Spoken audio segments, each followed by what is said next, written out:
Jacó aqui, episódio 24 do nosso podcast. Essa semana a gente chegou a 1000 ouvintes. Esse é um número singelo para um podcast brasileiro, mas mesmo assim a gente está bastante contente. Então a gente agradece a audiência e o papo bom que deriva de cada episódio para o pessoal que manda e-mail. Quem quiser entrar em contato com a gente está atendendo pelo editorial@aetia.com.br. E hoje é a primeira vez em que o podcast trata do Sudeste Asiático. É uma área que desperta um fascínio imenso em mim. Ele desperta um interesse imenso também em antropólogos como Clifford Geertz, cujo livro Islã Observado lemos e trataremos aqui.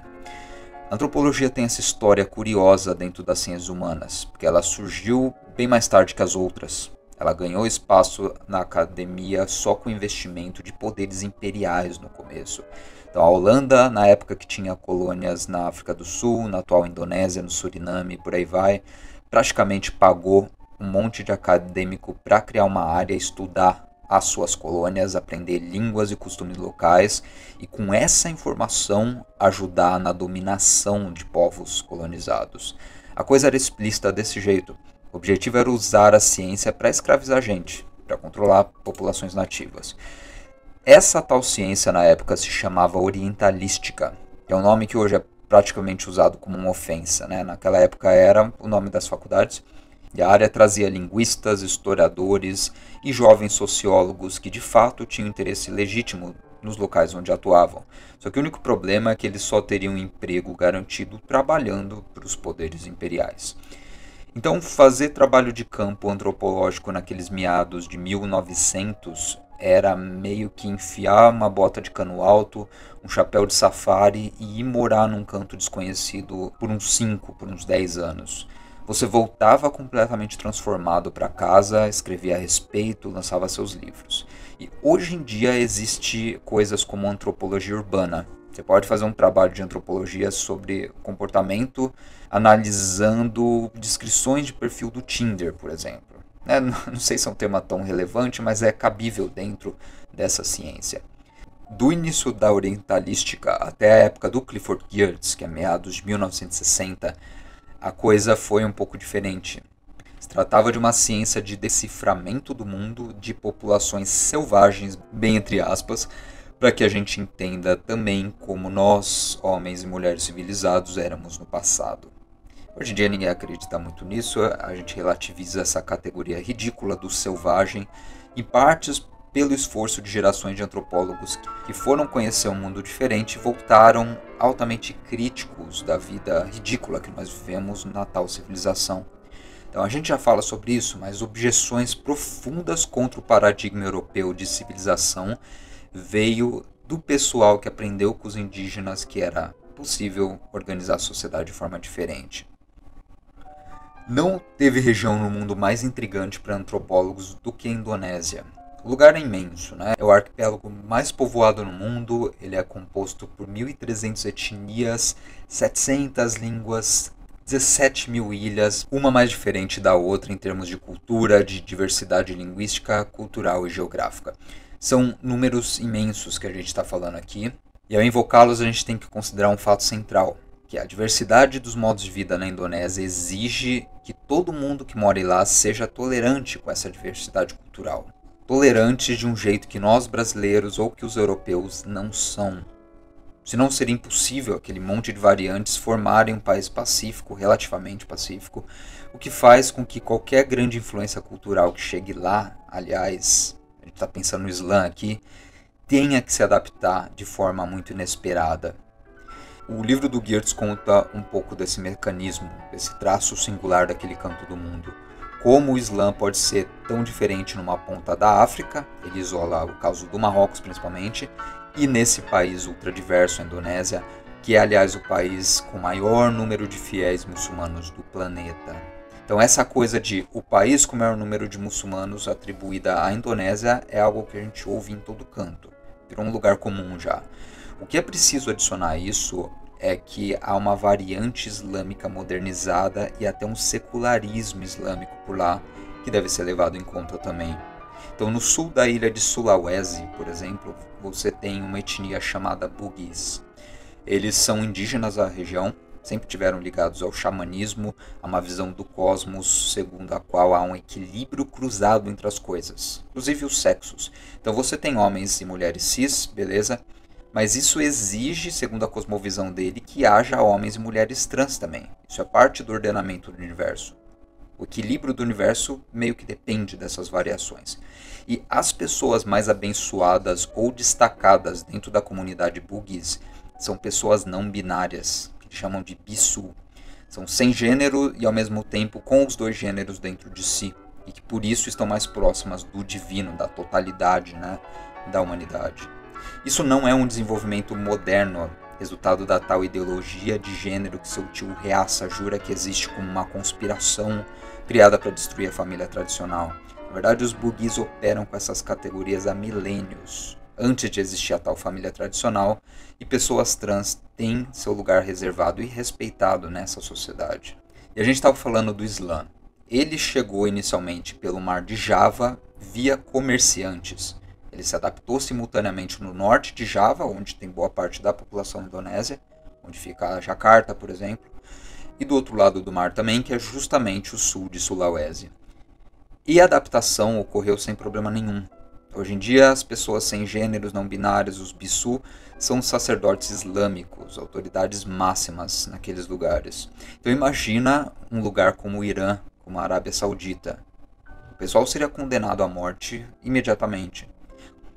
Então, quando a gente atribui ao Islã um rigorismo religioso, como se nossa sociedade católica, protestante, laica fosse avançadíssima, a gente tropeça, porque é o Brasil o país onde as pessoas que não se adaptam ao modelo papai e mamãe mais sofrem violência e morrem no planeta Terra. É o país que mata mais gente trans neste planeta.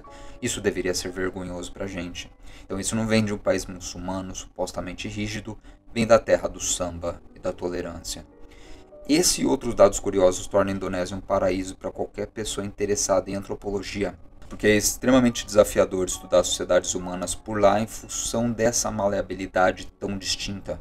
No caso do povo Bugis, que engloba 6 milhões de indivíduos, se você pega o carro e viaja uns 100 km para o norte, já não tem mais pessoas trans vivendo de boa suas vidas abertamente. Lá já opera, por exemplo, a fé islâmica tradicional, intolerante em relação a transgêneros.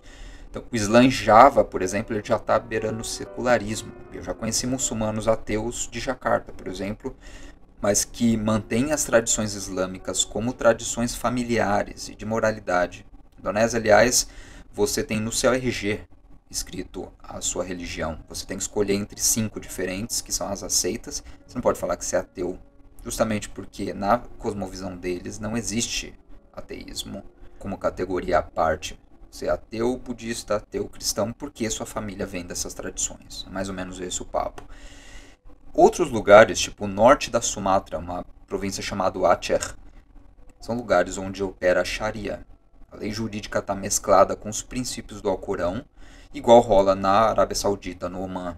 E lá existem casos recentes, por exemplo, de homossexuais que são chicoteados em público para servir de exemplo. E por aí vai. Pulemos para o livro Islam Observed, do Clifford Geertz. Na página 8 da introdução, ele declara que seu interesse por religião vem de uma compreensão muito específica. Ele diz que acho que religião se expressa como um fenômeno cultural, social e psicológico. Rituais de iniciação, crenças animistas, mitos totêmicos, coroinhas e padres, performances xamanistas não vão ter tanto peso na concepção de religião dele. Religião aqui é igual mundividência, igual visão de mundo. Mesmo numa cultura secularizada, como a gente já adiantou, a religião de origem das pessoas faz toda a diferença na sua visão de mundo do ponto de vista antropológico. Isso é algo que perturba ateus, porque o ateísmo militante, de fato, ele se posiciona como uma cultura de resistência e limpeza dos preconceitos advindos da religião. Mas o Geertz é útil para a gente ampliar um pouco esse escopo de qualquer inocência e heroísmo iluminista falso. Isso pelo seguinte motivo: ser irreligioso num país muçulmano é diferente de ser irreligioso no Brasil católico. Esse já é um dado que te força a voltar atrás da sua análise e entender como você, mesmo se for um cara ou a mina que confronta a religião dos pais ou dos avós como adultos, você acabou sendo criado no meio desse caldo de valores culturais binários, de uma moralidade própria, de uma forma de lidar com sexualidade própria e por aí vai, que vem da religião padrão, da sua região, da sua família, instituições de ensino. Você não se livra tão facilmente de preceitos e preconceitos cristãos vivendo no Brasil, por mais que você queira. Esse é mais um trabalho a ser feito por gerações e gerações laicas, seculares. Aí sim a gente vai ter esse resultado, não é o nosso contexto ainda. E o método do Geertz ajuda a gente a chegar a uma compreensão do papel das religiões padrões no mundo, mesmo hoje. Mais tarde ele desenvolveu um conceito da descrição densa. Explicar os caminhos de uma pessoa adulta pela vida é igual explicar como alguém caminha por um pântano, lenta e arduamente, sendo conspurcado e agarrado por tudo quanto é elemento exterior. Nós somos livres para termos nossas ideias magníficas, beleza? Mas nós somos resultados de jornadas. Essas jornadas encardidas, em que ninguém sai ileso, esteja consciente disso ou não. Quando uma secularização e modernização maior começou no Islã? Justamente nesse momento que ele está escrevendo, nos anos de 1960. O capítulo 1 do livro chama Dois Países, Duas Culturas, e ele dá um pouco desse contexto, embora de forma muito rápida. Os anos 60 foram anos de mutação no mundo islâmico. Então você teve uma mutação econômica nos países islâmicos, muitos países começaram a se desenvolver rapidamente. Essa mutação econômica é mais fácil de mensurar, só que mutação religiosa e cultural é muito mais difícil de definir. Em junho de 1967, os Estados Arábicos tinham sido derrotados por Israel na tal Guerra dos 6 Dias, ou a Terceira Nakba, que inclusive ganhou Gaza para os israelenses e reconfigurou o conflito entre dois mundos que coexistem na região até hoje. Aí começa todo esse conflito Israel-Gaza. A Indonésia é afetada por esse evento tão longínquo porque, nesse momento, as ideologias pan-arábicas arrefecem. Elas foram muito fortes durante um tempo. Inclusive, o Sukarno, o primeiro presidente da Indonésia, teve um papel importante de tentar unir o terceiro mundo. Vocês acham informação sobre isso na tal Conferência de Bandung. E os partidários dessa liga pan-arábica, pan-islâmica, acabam abrindo mão desse grande projeto depois dessa guerra. E eles passam a se ocupar de projetos nacionalistas ou do Islã político. Essa vertente do islamismo político foi super forte no Irã. Logo depois você tem a Revolução Iraniana, com Ayatollah Khomeini, por aí vai. Também no Egito, também na Arábia Saudita. Na Indonésia ele é predominante num lugar só, na Sumatra. Então até hoje os indonésios se esforçam para afastar a ideia ocidental meio cega do muçulmano como homem-bomba. Em seguida, inusitadamente, o Geertz seleciona o Islã no Marrocos e na Indonésia para fazer um estudo de casos, vamos dizer. Trata-se de duas pontas do mapa da expansão inicial da fé islâmica. O Islã chega no Marrocos no século VII, só 50 anos após a morte do profeta Maomé. Os 3 séculos seguintes foram uma época de glória do Império Berbere, como a gente chamava na época. Os marroquinos passaram de uma cultura muito nomádica, os berberes ainda são uma nação nômade existente hoje, e se tornaram uma cultura muito mais centrada em agricultura. Começaram a formar grandes cidades, grandes centros urbanos e chegaram até a Península Ibérica e Gibraltar. Lá eles misturaram cultura, estabeleceram-se como um povo distinto.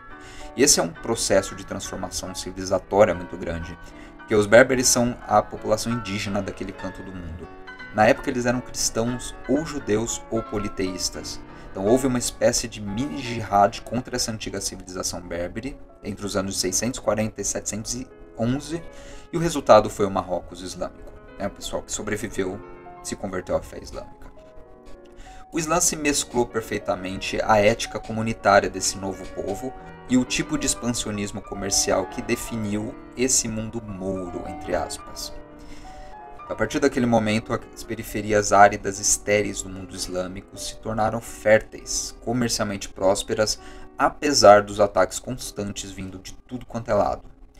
A novidade que o Islã trouxe para aquele povo foi uma coesão social que antes era inexistente, porque eram todos nômades, é mais difícil você manter coesão social, claro. Então os herdeiros dos berberes do campo ou da cidade, por mais nômades ou mais sedentários que possam ser, passaram a ter em comum suas instituições e religiosidade muçulmana. Mantém-se a estrutura meio tribal até o período da colonização francesa, só que os chefes tribais acabam perdendo seu controle sobre assuntos de fé e moralidade. É o sacerdote que passa a ter esse poder. E esse controle recai num ethos islâmicos de santidade e de resistência às intempéries inúmeras que impediam o país de prosperar como devia. Então, Geertz fala que a figura axial do marroquino, tivesse ele cercando muralhas ou construindo-as, era do guerreiro santo.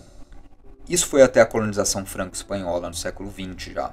O poder centralizado acaba se perdendo para os franceses, mas mantém-se esse caráter da dinastia alauíta de uma unidade tribal, do espírito guerreiro, onde a bravura militar se liga à santidade espiritual e moralidade. E o resultado, diz o Geertz, é um Islã de culto sagrado e severidade moral, de poder mágico e espiritualidade agressiva. Daí o autor se volta à Indonésia. Essa foi uma sociedade que, diferente do Marrocos, foi tribal até o século XX. Não tem nada a ver com esse espírito expansionista e guerreiro dos berberes também.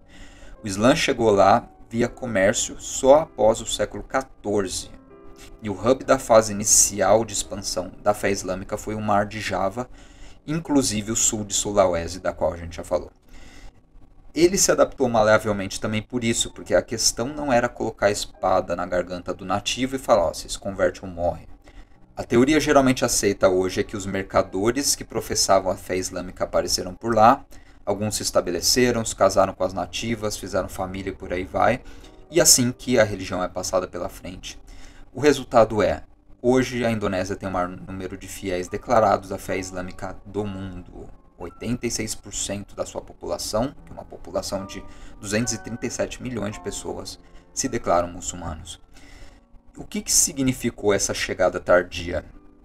O Islã não se estabelece como uma religião padrão, mas ele se adapta a uma terceira camada, digamos, numa cultura que já tinha outras religiosidades bem estabelecidas. Primeiro você tem uma religiosidade xamânica e animista, né, que vê a divindade na natureza.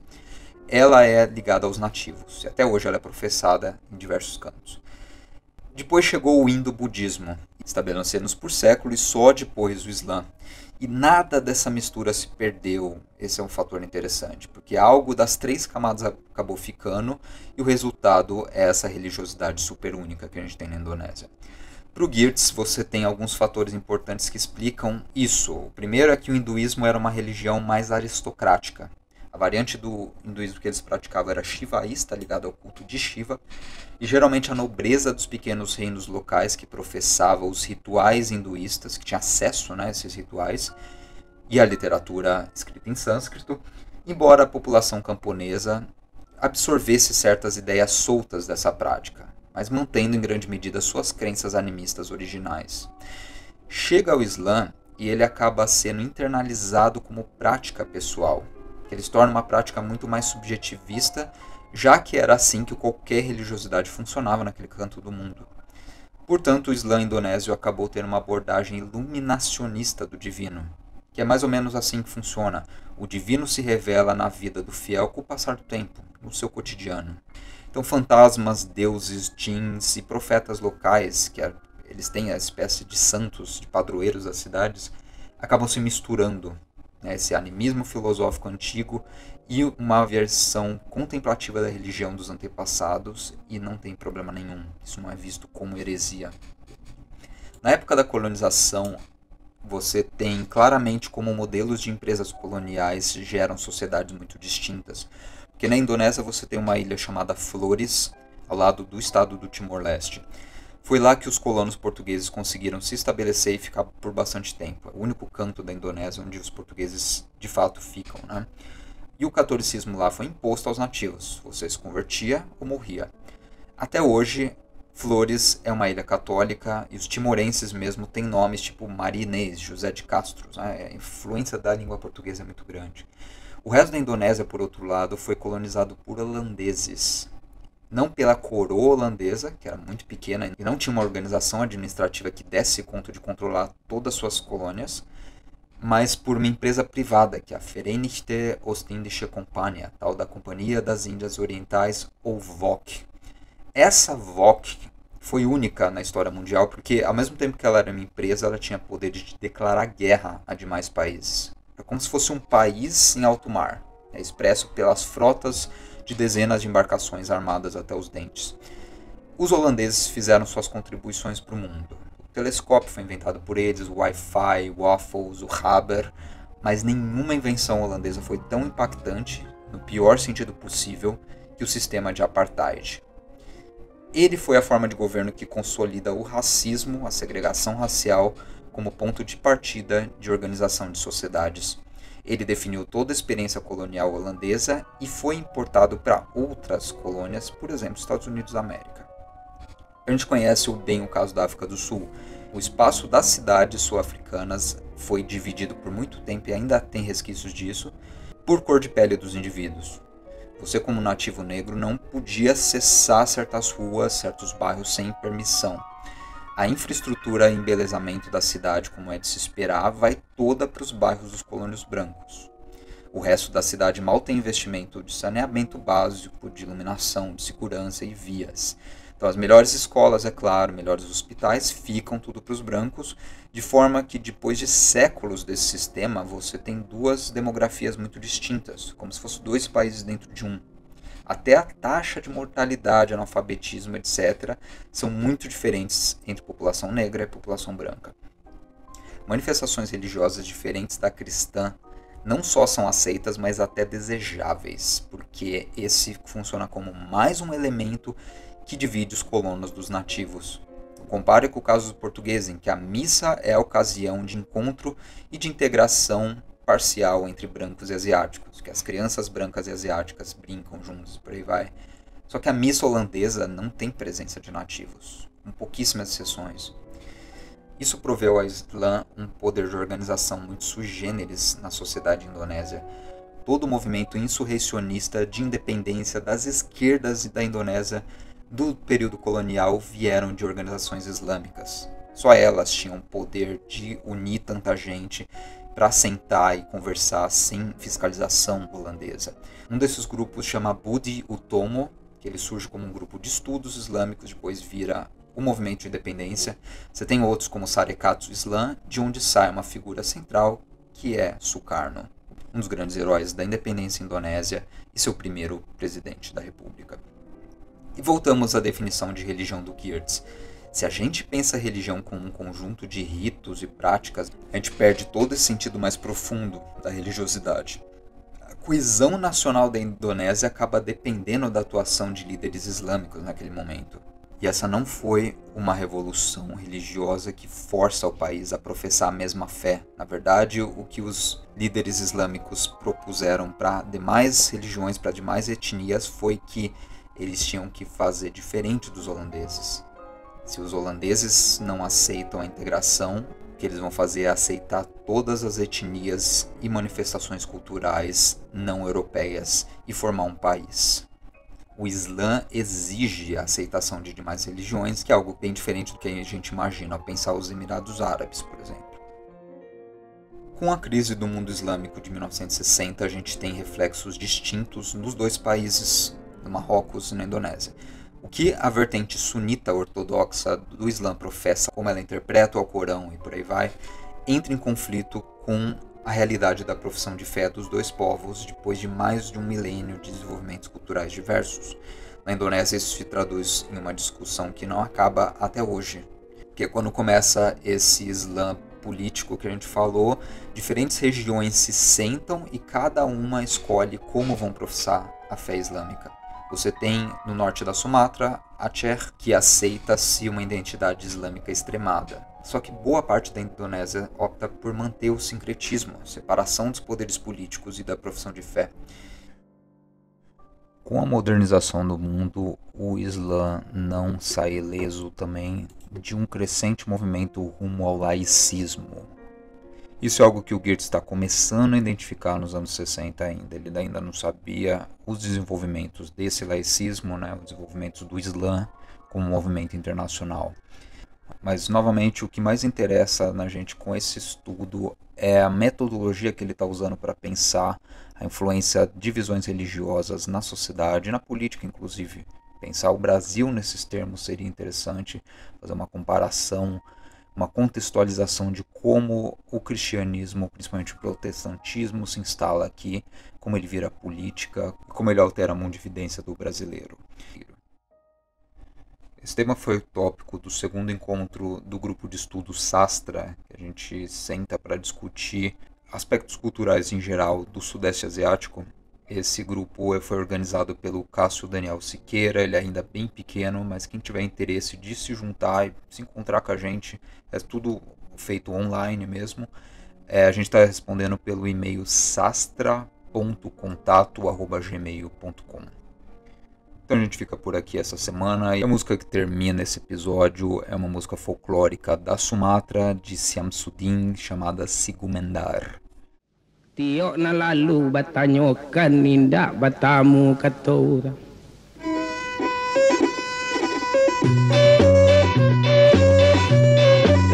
Ai ender gumender baja lama lenggo gaga di Sigumendar. Balaye video di lawit tanah menujuran dan Indo Giri di Karangbungo Kapamenan kota sudah maracun nasi. Allah kamayo Allah wala kambang yo Allah wala kambang yo Allah wala kambang yo Allah. Pasiun di parialan nanakawal macabirung kui kalau babungo la di alaman kamasatan kela basirabui. Ai ender gumender bajalan malam malengo gaga di Sigumendar. Patah pinjai jarum cino patah ditimpo le ujung guntiang baunya sajona manggilo kawan lumpur lima pasut siang. Allah kamayo Allah Allah kamayo Allah Allah kamayo Allah Allah kamayo Allah. Putih pengen disabun makanan nana raja cino mutia bungo la dalam kampung sekampai sajo la namangilo. Ai ender gumender bajalan pagi malengo gaga di Sigumendar. Mainin sut tengah kapadang malike bendi la di Labuan baringin bungo baru kambang pamenan ala bajo sabuan. Allah kamayo Allah Allah kamayo Allah Allah kamayo Allah Allah kamayo Allah. Baleret pino di tampungnya mamana juo kabarangan bani bana malambias mulai jalan padarangan. Ender gumender bajalan malam malengo gaga di Sigumendar. Makan lah di munsaji malam nanduo lepuluh tujuan arada bungo jadi kain nampi kami karena itu dua. Allah kamayo Allah Allah kamayo Allah Allah kamayo Allah Allah kamayo Allah. Relila dua di lapau gilo mangarang.